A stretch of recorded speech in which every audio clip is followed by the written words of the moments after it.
Aí eu vou falar, vocês repetem. A boa também do estudo de Vedanta é que você vai aprender a pronunciar a métrica, vai aprender a ter a pronúncia correta. E a tradição era essa. O mestre falava, eu não sou mestre, eu só estou aqui para explicar, eu não tenho uma posição de mestre. Então a pessoa que estava explicando falava o verso, os discípulos repetiam e o ensinamento, a explicação sobre aquele verso era dada. Então, Dhritarashtra Uvacha Dharma Kshetre Kurukshetre. Aí vocês repetem. Dhritarashtra Uvacha Dharma Kshetre Kurukshetre Samaveta Yuyutsava Samaveta Yuyutsava Mama Pandavaishchaiva Mama Pandavaishchaiva Kimakurvata Sanjaya Kimakurvata Sanjaya. Aí em sânscrito é assim, quando uma palavra termina com consoante e a próxima começa com vogal, você junta tudo. Kimakurvata, Kimakurvata. Sempre, tá? Kimakurvata. Então, a Bhagavad Gita começa então com Dhritarashtra falando. Dhritarashtra era o rei cego. E ele ficou cego, ele nasceu cego. E ele nunca enxergou. Nunca. E ele ganhou a bênção de Vyasadeva para que ele pudesse enxergar. Mas a visão dele ia se limitar, ia se deter à guerra. Ele ia poder ver do palácio dele, ter aquela visão do Thundercat, visão além do alcance. Ele ia poder ver lá no campo de batalha o que estava acontecendo, sem necessariamente estar no campo de batalha. Então essa bênção foi dada para ele. Só que ele chegou e falou assim, eu nunca enxerguei na minha vida, eu nunca vi, eu nasci cego. A primeira vez que eu vou poder enxergar vai ser para ver meu filho morrer. Eu não quero essa bênção. Dá essa bênção para Sanjaya. Então ele continua cego, sentado no trono, e Sanjaya, que é o secretário dele, que é o ministro dele, passa a ter essa bênção e passa a narrar para ele aquilo que está acontecendo. Então a Bhagavad Gita, as pessoas falam, é um diálogo. Ela é um diálogo, mas ela é um diálogo que está sendo narrado. Tudo que Krishna está falando, tudo que Arjuna está falando, está sendo repetido pela boca de Sanjaya para Dhritarashtra, que está sentado no trono, imóvel, só ouvindo aquilo que está sendo falado. Então, ele pergunta, Dhritarashtra Uvacha, ele está se dirigindo a Sanjaya, isso dentro do palácio, perguntando o que está acontecendo lá no campo de batalha. Então ele diz, Dharma Kshetri Kurukshetri Samaveta Yuyutsava Mama Pandavaishchaiva Kimakurvata. Ele fala, então assim, o que fizeram eles quem? Aí ele diz, Mamaka, Mamaka quer dizer, os meus o quê? Meus filhos. Dhritarashtra ele tinha 100 filhos. Era Duryodhana, Dushasana e outros 98 filhos, 99 filhos, 101 filhos, 99 filhos que foram criados in vitro. Então ali, 99 cópias dele. Então ele fala, então, no campo de batalha, o que está acontecendo? Kimakurvata, o que está acontecendo? O que eles estão fazendo? O que eles fizeram? Os meus e Pandavaishchaiva, e os filhos de Pandu. Então na cabeça dele já tinha essa divisão. Já começa por aí. Assim, os meus e os dele. Porque a gente fala os Kurus e os Pandavas, mas que na verdade os Pandavas são Kurus. Todos eles fazem parte da mesma dinastia. Mas que naquele exato momento se dividiu Pandava e Kuru.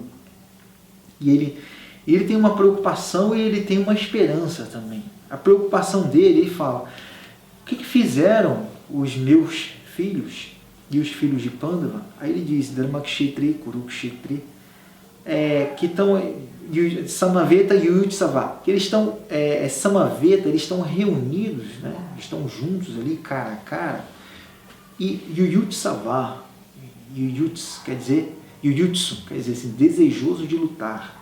Ou seja, está todo mundo ali com o ânimo à flor da pele, porque Bhima quer vingar Draupadi, Arjuna quer resolver as contas dele com Karna, o rei Virata tem problema para resolver com Drishtadyumna.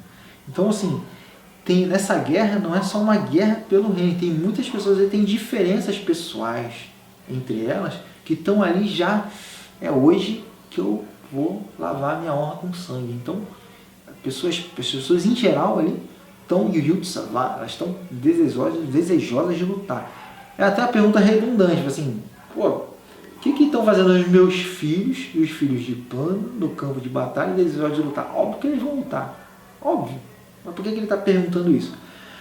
Porque em muitas situações no Mahabharata, os Pandavas abriram mão daquilo que era o direito deles para que naquele exato momento pudesse se estabelecer harmonia.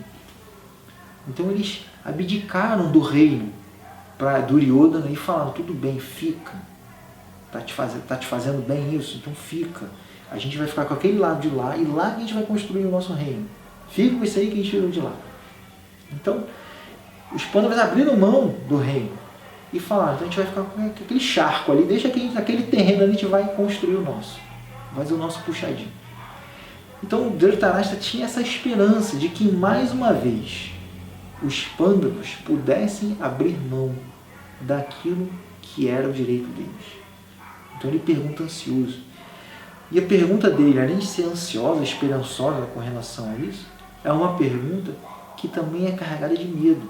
Por quê? Porque ele sabe que o filho dele é o Adharma em pessoa. É aquele que é o Fernandinho Beira-Mar do Mahabharata.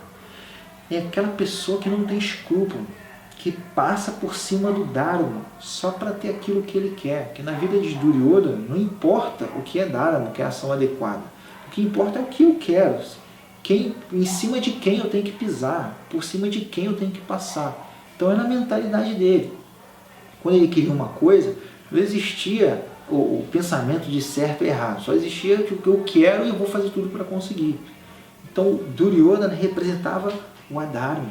Duryodhana representava ali a confusão, a inveja, os ciúmes, o apego. E do outro lado, os Pandavas representavam o Dharma. Porque a todo momento eles não procuraram se favorecer em momento nenhum. Eles procuraram ali sempre estar vendo a outra pessoa, os outros também. E abrindo mão de muitas situações que era direito deles. Então, de um lado é o Adharma, do outro é o Dharma. E a preocupação dele não é só essa. Porque ele sabe que o Dharma sempre vence, o Dharma sempre vai florescer. Essa guerra está acontecendo num campo muito especial, que é chamado de Dharmakshetra. Ou seja, Dharmakshetra quer dizer o campo do Dharma, que é o campo onde se executavam rituais védicos pela manutenção do Dharma. Então, o fato da guerra estar sendo executada ali, está acontecendo ali, trazia um péssimo presságio para Duryodhana. A Bhagavad Gita já começa assim, má notícia para Duryodhana. A guerra vai acontecer em Dharmakshetra, naquele campo onde se executa o Dharma. Qual é o nome desse campo? Kurukshetra, no campo dos Kurus. Então essa era a preocupação dele. Então, que uma curva, tá? O que fizeram os meus filhos e os filhos de Pandu, reunidos, desejosos de lutar no campo do Dharma? O que está acontecendo? Tá?